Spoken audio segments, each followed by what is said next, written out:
Ano po kaya sa tingin nyo mga kasinag? Buntis po kaya ito?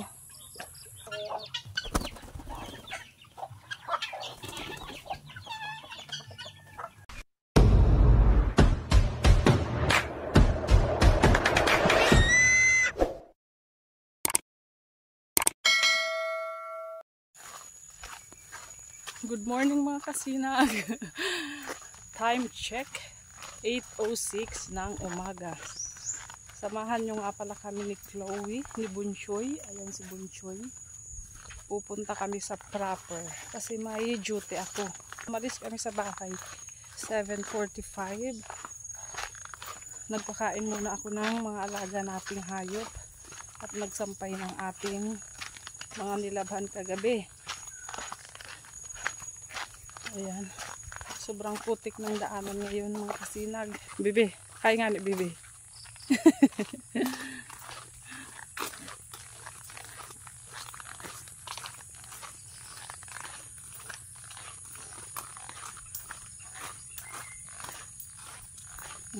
Luhay.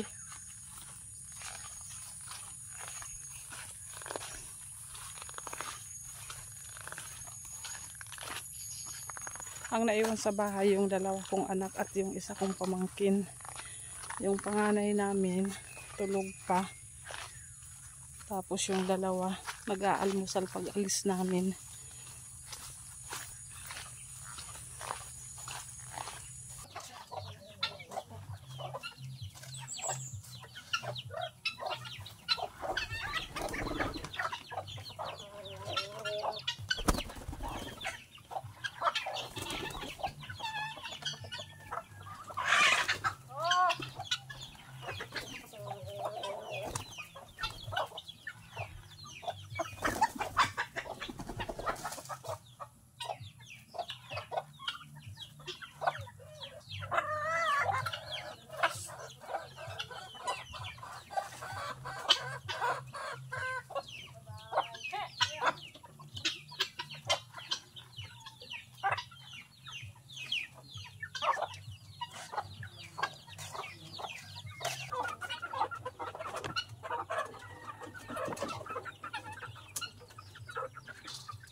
Mahulog mga cellphone ko ha.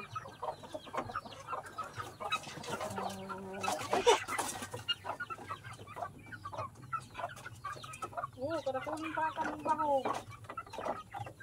Ito. Nakauwi kami ni Bunso mga kasinag, alas 2. Tapos nagpahinga lang ako ng konting oras. Tapos ngayon magpapakain naman ng baboy.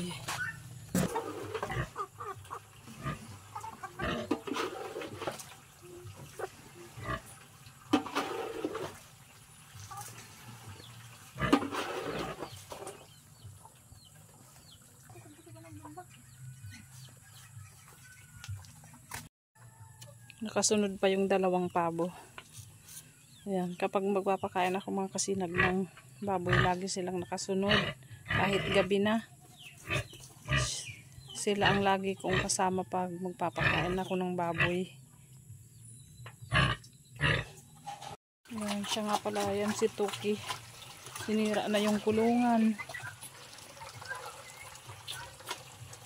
Pero hindi naman siya makakalis dyan kasi may tali siya mga kasinag.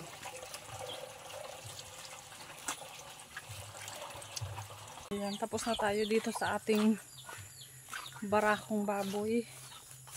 Pupunta naman tayo dito sa ating dalawang inahin. Ayan, kasama ko si Bunso. Mehe! Mehe! May gate dito mga kasinag.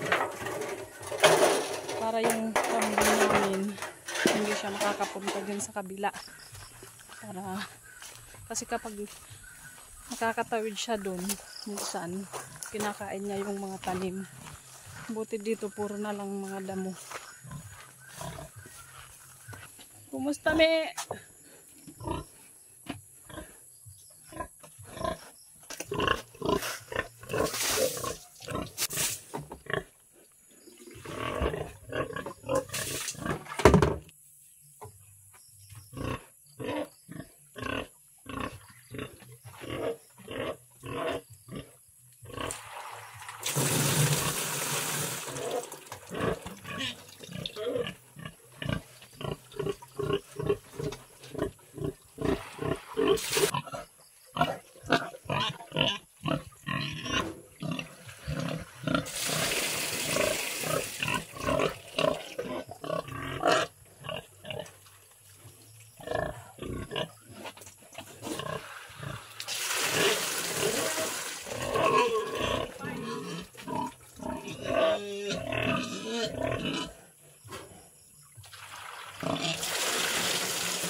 Star. Ito si Star mga kasinag. Buntis na din ito. Mga anak siyang first week ng January. Tapos ito si Opay. Buntis din ito. Mga anak siya ng second week ng December. Kaya sa December, magiging mag-draw na ulit tayo.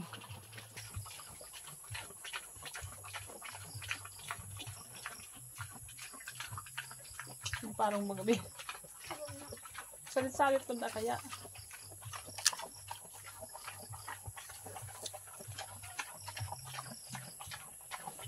Apple yan. Saka na. Abo baga.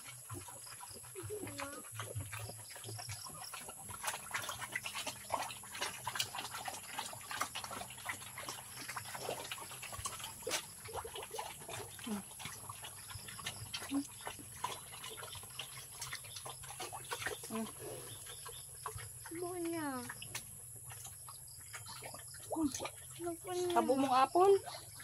Apple yan.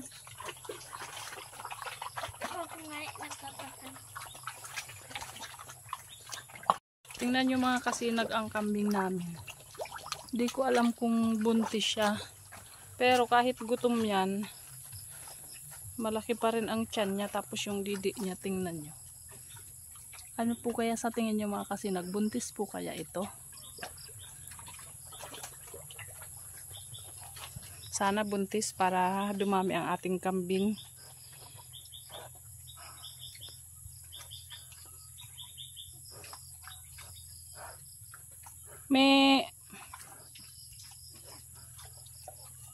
Tuwing hapon mga kasinag, kapag wala pa ako, itong kambing na ito nandito na lagi sa upuan.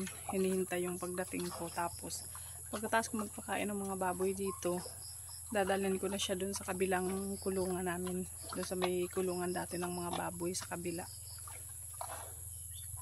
Tapos pag umaga naman, hindi ko na siya tinatali. Kaya may gate dun na ginawa si Imbo yung yero. Pangharang lang namin yun para hindi siya makatawid. Ano Upay? Basog na ikaw Upay. Gutom pa ikaw Upay. Gutom pa si Upay. Bigyan pa natin.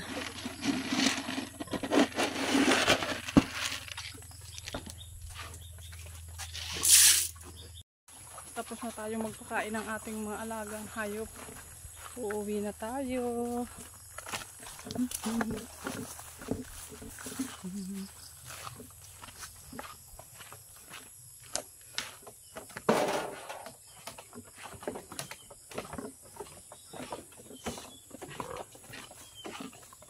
Andito na si Kulin.